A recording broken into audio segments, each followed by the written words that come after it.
Hello guys, kumusta po kayo? Kain po tayo ng prutas. Hindi ko alam ang tawag sa mga prutas na ito, pero gustong gusto ko siyang kainin. Medyo may kamahalan siya kasi yung isang yung isang ganito lang 10 dirhams yan. So ibig sabihin 150 pesos yan sa atin dyan. Gusto ko siya.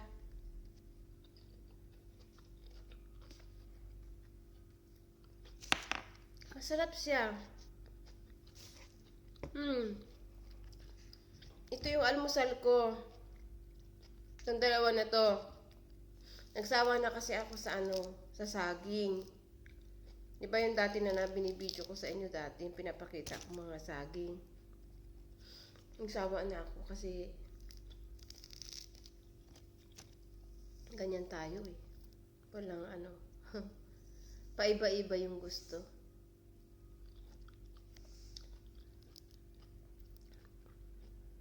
Nasanay kasi ako na prutas din yung inaalmusal.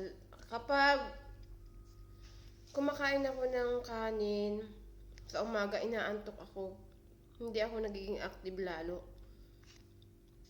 Pero kung light lang yung almusal ko, yan, dyan, okay sa akin yan. Kape, tapos isang pirasong tinapay lang, okay na yon. Pero kapag mga heavy, hindi ko gusto. Tamang prutas lang ako sa umaga.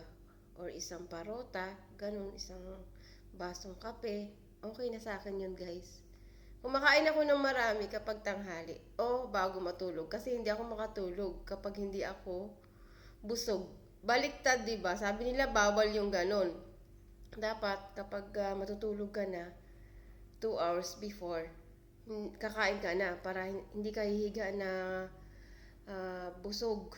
Kasi baka atakihin daw sa puso or may posibilidad na maging bloated ka kasi hindi pa na-digest yung mga kinain mo, matutulog ka na.